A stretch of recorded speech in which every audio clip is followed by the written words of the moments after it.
En la primera semana de octubre, esto es en el año sexto antes de nuestra era presente, cuando el orden de Abía estaba de servicio en el templo de Jerusalén.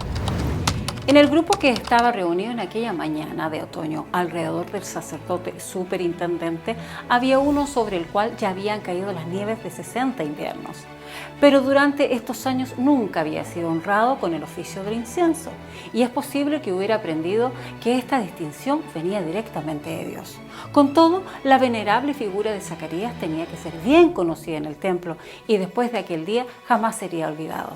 Acompáñenos a desentrañar este extraordinario evento del sacerdote Zacarías aquí en la Academia del Aire. No te alejes.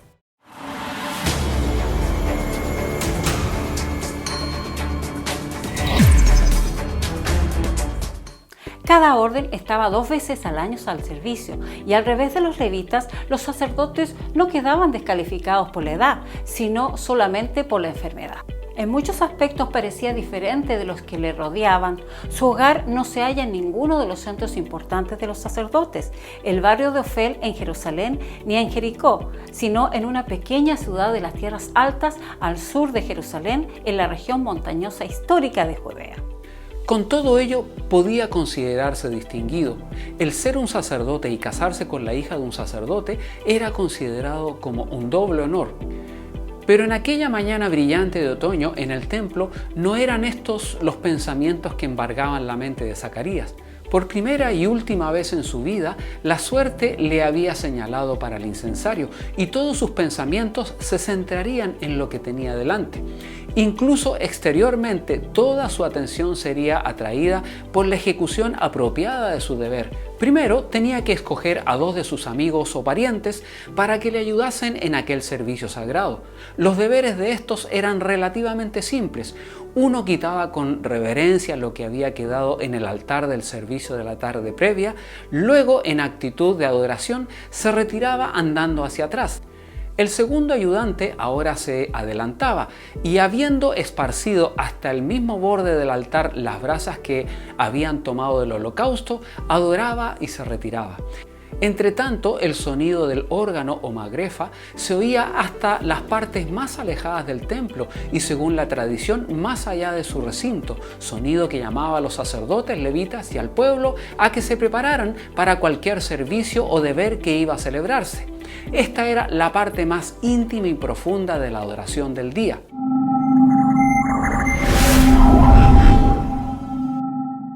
Zacarías seguía esperando, como sabía que tenía que hacer, hasta que una señal especial le indicaba que había llegado el momento de esparcir sobre el altar el incienso tan cerca como fuera posible del lugar santísimo.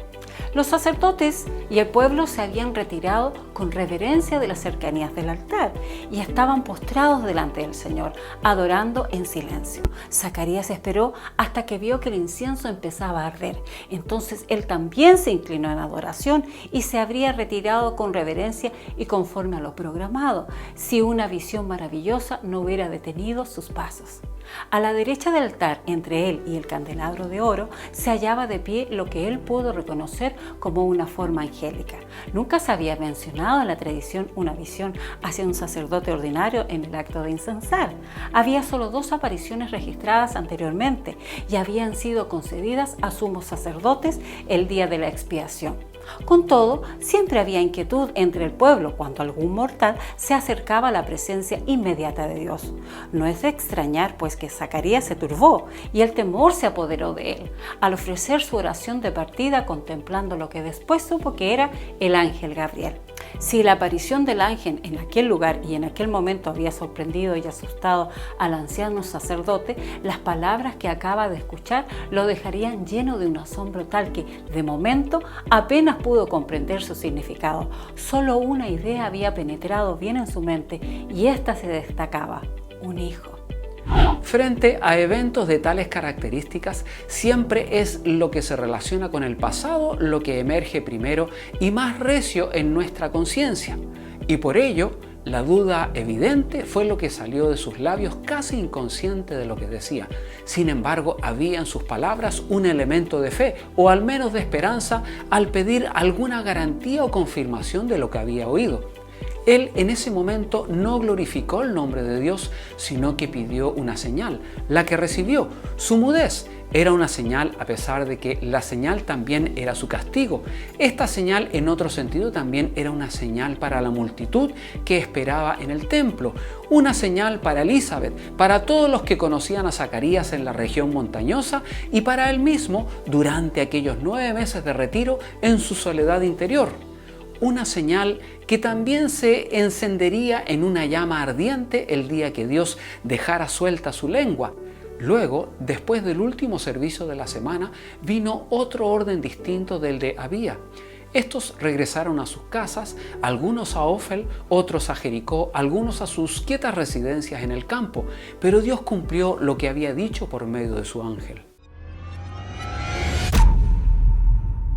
Ya estamos en el final de nuestro programa de hoy y realmente Dios es capaz de sorprendernos en todo momento.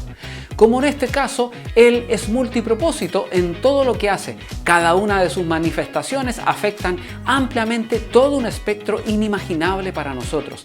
Él es capaz de usar una sola palabra que salga de nuestros labios en la vida de otros en forma impensada. Un gran abrazo para cada uno de ustedes y cuídense mucho. Y nos encontramos nuevamente la próxima semana con el Saber de Letras en el Tiempo. Hasta pronto, amigos.